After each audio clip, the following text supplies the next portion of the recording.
Olá, eu sou Bruno Quiregatti e serei seu professor na área de matemática e suas tecnologias. Na aula de hoje falaremos sobre as medidas de tempo, medidas de massa e índice de massa corpórea. Aprenderemos como calcular e interpretar o IMC para verificar se estamos acima do peso ou não.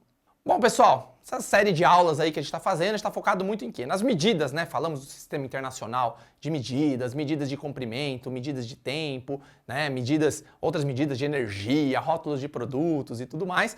Hoje a gente vai focar basicamente no tempo, um resumo aí um pouquinho do cálculo do tempo e das outras unidades de tempo, e vamos falar bastante da massa, porque aí a gente vai aprender a calcular o IMC, que é o índice de massa corpórea. Está relacionado aí à nossa qualidade de vida, para ver se a gente está acima do peso ou não, tá certo?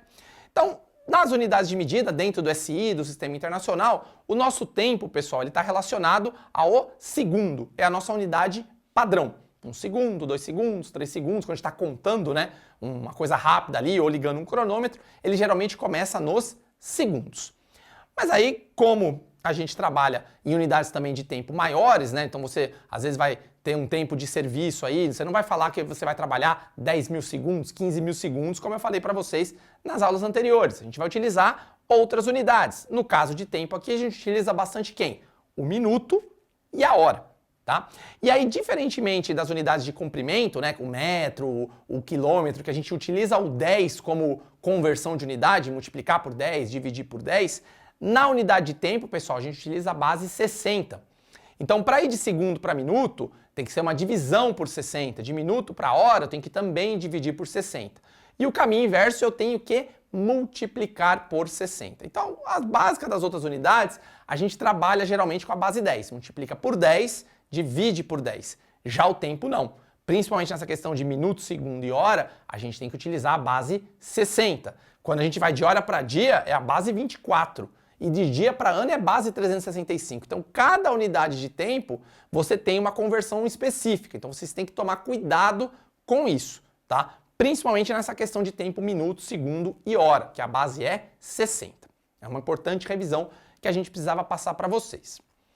Mas o tópico geral da aula mesmo, pessoal, é a massa, tá? A massa está relacionada muito à nossa qualidade de vida, né? Tanto que a gente colocou uma balança ali, porque é o que a gente está se pesando ali, né? Ver quanto de massa a gente tem, se está acima do peso, se está abaixo do peso, né? Lembrando que a gente fala peso, mas peso está muito relacionado à física, à força-peso, não exatamente à massa, né? Mas também a gente vai ficar perguntando para você qual é a sua massa. A gente fala qual é seu peso, porque está mais no nosso usual. Então eu vou falar peso aqui, mas você sabe que a gente está falando de massa, tá certo? Então a massa, né, pessoal, ela está aí relacionada à quantidade de coisas que você vai comprar, né? Então, vou comprar frios, por exemplo, eu quero 200 gramas de queijo, 200 gramas de presunto. Então você fala uma unidade de massa correspondente àquilo que você quer levar. Então está muito relacionado isso aos alimentos. E essa balança aqui, né, pessoal, para quem é mais antigo, vai lembrar, mas essa balança era utilizada antigamente em lojas aí de bairros, até mesmo supermercados, que serviam para pesar os alimentos, a quantidade de alimento que você estava levando lá. Hoje é tudo digital, tem o leitorzinho ali que aparece para você. Essa aqui é bem analógica mesmo, tinha os ponteiros lá para você ler. Isso eu lembro bem da época que eu era criança, tinha bastante. Vocês aí já do ensino médio, acho que já pegaram tudo digital aí, já que vocês já são uma geração pós-ano 2000 principalmente, né?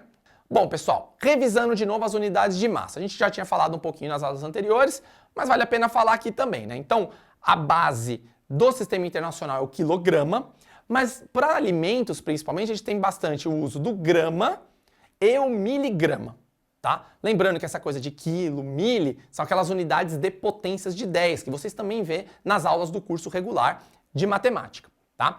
E aí, além delas, que eu já vou falar no slide seguinte, tem algumas unidades aí diferentes, que não entram exatamente na tabelinha de conversão, mas que têm certas utilidades para algumas aplicações específicas. Por exemplo, a arroba, que é utilizada principalmente em gado, né, tamanho da arroba do boi, 1 ou 2 arrobas de boi. Uma arroba é mais ou menos uns 22, 23 quilos, aí, dependendo da região, inclusive tem arrobas diferentes, o que também gera um pouquinho de confusão na interpretação dessa unidade. Tem o quilate, que está relacionado muito a joias, né? Que o quilate está relacionado a coisas pequenas, então o tamanho da joia, a dimensão da joia está relacionada aí ao quilate, ao tamanho dela. E tem a tonelada, que também está relacionado aí ao quilograma, né? Uma tonelada tem 1000 quilos, mas também entra muito no cálculo de coisas grandes, então coisas de grandes massas, transporte aí de navio, de avião, até mesmo veículos espaciais, a gente fala muito mais da tonelada, né? Pelo tamanho aí do equipamento que está sendo transportado ou o tamanho mesmo do veículo que está fazendo o transporte, tá? Mas a base do sistema internacional é o que está nesse slide aqui, que é a base do quilograma, que é a unidade do SI, e depois a gente tem uma tabelinha, ó, pessoal, bem parecida com aquela do metro. Lembra aquela do metro, que era metro, decâmetro, hectômetro, quilômetro, decímetro, centímetro, milímetro? Para o metro, a gente tem exatamente o correspondente para grama. Então a gente tem o decagrama, o hectograma e o quilograma. Então o grama e o metro é a mesma coisa que o quilograma e o quilômetro. É a relação da base 10, que um é 1000 vezes o outro, tá certo? E a gente tem a mesma coisa também para unidades de massa pequenas, que é o decigrama, que é o DG, centigrama, que é o CG, e o miligrama, que é o MG. Né? Dosagem de medicamentos, principalmente, a gente fala no quê? A gente fala em miligrama. O comprimidozinho ali tem tantos miligramas do princípio ativo que vai agir no seu corpo. Então, às vezes, dependendo do tamanho da pessoa, da idade, a gente vê, essa pessoa tem que ser dosada com tantos miligramas de tal produto. Né? Isso está muito relacionado com criança, né? Às vezes o pessoal fala, vou dar xarope para criança, quanto que eu coloco? É a medida em peso da criança em miligramas, ou a medida em peso da criança em ml, então a criança vai crescendo, você vai aumentando a dosagem. Quem é pai, como eu, sabe muito bem disso, né? Tem que calcular xarope aí para a criança ficar bem aí quando está tendo tosse, alguma coisa do tipo. Então essas unidades estão muito relacionadas a isso também, tá certo? E aí agora que a gente sabe essa questão das unidades de massa, vamos explicar um parâmetro bem interessante que está relacionado a essa coisa da qualidade de vida. Então a gente viu aplicativos de controle aí de calorias, né, de alimentação, controles esportivos, né, para você fazer exercício e tudo mais. Mas existe uma métrica interessante que é o quê? Eu estou acima do peso? Como eu vou saber se a minha disposição corporal hoje está adequada, se eu tenho uma relação adequada de peso, tá certo? E aí foi criado o chamado IMC, que é o chamado Índice de Massa Corpórea, que é uma relação matemática, pessoal, muito fácil para vocês calcularem. Tem aplicativos que calculam o IMC, mas vocês são bons alunos do ensino médio, vão prestar vestibular, conseguem fazer essa conta facilmente. O que é o IMC? O IMC é o seu peso em quilogramas, então tem que ir lá na balança e ver o seu peso em quilogramas, e dividir pela sua altura em metros elevado ao quadrado. Então você tem que pegar a sua altura, elevar ao quadrado. Isso vai ser o denominador da sua fração. E o numerador da sua fração é o peso em quilogramas. Se vocês estiverem pesquisando aí no celular, vocês vão ver que tem aplicativo para o IMC. Então você vai pular seu peso e sua altura, ele vai calcular para você. Como a gente falou, né, tem app para tudo. Então, para calcular IMC também tem app, tá certo? E aí o que acontece? Quando você calcula o IMC, você tem que interpretar o valor dele. E aí aparece a tabela de IMC como está nesse diagrama aqui. Ou tabela ou diagrama, né? Tanto faz o jeito de vocês olharem. A gente também falou disso, né, pessoal? Ou você interpreta por tabela, ou você interpreta por gráfico, ou você interpreta por infográfico como esse aqui. Então perceba, pessoal, matemática está na vida de vocês. É importante, eu vou sempre transmitir essa mensagem aqui para vocês falarem, tá certo? Então tá aqui, ó. O IMC, ele tem basicamente 7 escalas. Então você tem magreza severa, magreza moderada, magreza suave, normal, excesso de peso, obesidade grau 1, obesidade grau 2 e obesidade grau 3. Então você tem uma classificação aí, né? Eu falei 7, mas são 8 escalas, né, pessoal? Desculpa ali que eu falei 7, mas são 8. E aí o que você tem que fazer? Você tem que calcular o IMC e o valor você tem que olhar e colocar ali, tá certo? Eu não vou falar exatamente a minha altura e o meu peso, eu só vou falar que o meu IMC hoje, quando eu estou gravando esta videoaula, está em 26. Então, se eu olhar ali, pessoal, o normal é até 25. Ultrapassei um pouquinho. Então, se eu interpretar aqui, eu vou falar, olha, eu estou com um pouquinho, estou com um certo excesso de peso. Mas também teve essa questão da pandemia, a vida sedentária que a gente estava, hoje a gente está mais ativo, está mais se movimentando. E o que eu estou vendo? Que o meu IMC está diminuindo e eu estou tendendo a chegar ao valor normal. Mas então o que eu fiz? Eu fiz o cálculo e fiz uma interpretação. Então aqui como tal, pessoal, se você está entre 18,5 e 24,9, ou até mesmo 25 cravado, não tem nenhum problema, você está na faixa normal, ou seja, é o que se espera de uma proporção de massa e altura de um corpo humano padrão, tá? Esse IMC, pessoal, ele tem um valor padrão, mas até às vezes tem o pessoal que interpreta um pouquinho diferente. Eles abrem essa escala, por exemplo, para homens e mulheres. Tá? Então as escalas podem diminuir um pouquinho se forem homens e mulheres.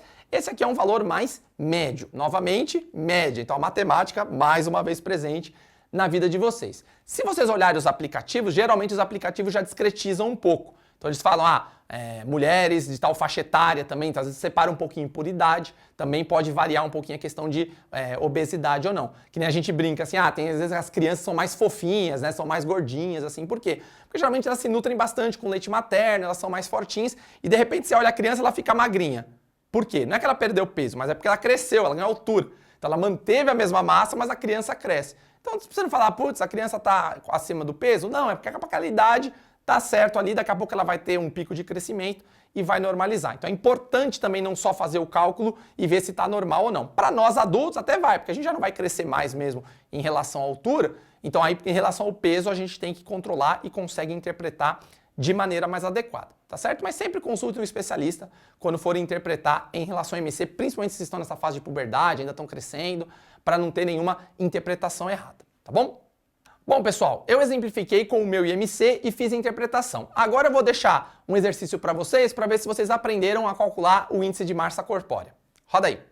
Bom, pessoal, o exercício aqui mostrou, né, para vocês fazerem o cálculo do IMC da Aninha e da Carlota. E aí a gente chegou que o IMC da Aninha é 20,38 e o da Carlota é 23,37. Então o que a gente vai fazer? Ao invés de a gente olhar o infográfico do slide anterior, para a gente revisar um pouquinho de interpretação, vamos interpretar numa tabela. A mesma coisa, ou seja, aquele infográfico que estava no slide anterior sobre forma de tabela.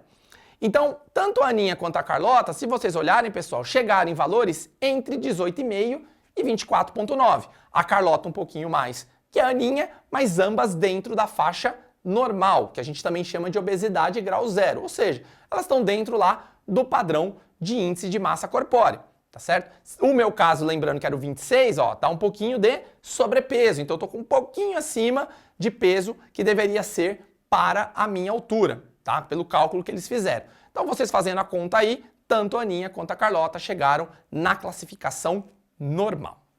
Concluindo então, pessoal, resumindo tudo que eu falei para vocês, né? A matemática está em tudo. Então a gente aprendeu matemática aí com regra de 3 para ver rótulo de produto, interpretação de tabela e gráfico, cálculo de IMC, cálculos médios, né? Sequências aí de cálculos padrões, o uso de aplicativos para fazerem os cálculos para vocês, tá certo? Então a mensagem que a gente quer passar é isso. Estudem matemática, esses padrões básicos, principalmente de contas, porque eles vão estar presentes no nosso dia a dia aí para o resto dos nossos dias, tá, pessoal? E conforme a gente vai ficando cada vez mais tecnológico, a matemática se faz cada vez mais presente, tá? Então, no nosso dia a dia, controle alimentar, práticas de exercício, unidades de medida, tudo isso está relacionado.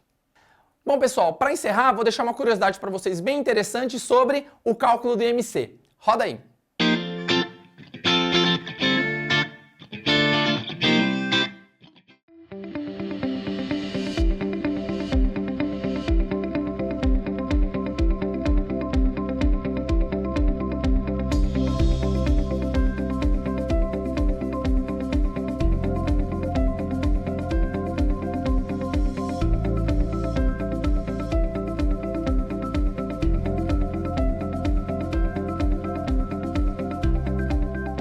Bom, pessoal, vocês perceberam que o IMC, pessoal, ele é calculado tanto por aplicativos, tem sites, ou você mesmo pode fazer a conta, tá certo? Então, ele é uma informação ampla aí, de fácil conhecimento para todos, então aprendam direitinho e saibam interpretar os resultados, certo? Para encerrar, então, uma frase aí do Gil Bueno que diz o quê? Que a melhor qualidade de vida seja que você plante amor e colha amor. E eu vou fazer a minha, pessoal. A qualidade de vida também é plantar matemática e colher matemática, beleza? Mais curiosidades a respeito desse conteúdo vocês encontram no Saiba Mais e eu vejo vocês em outras aulas. Bons estudos e até a próxima. Tchau, tchau!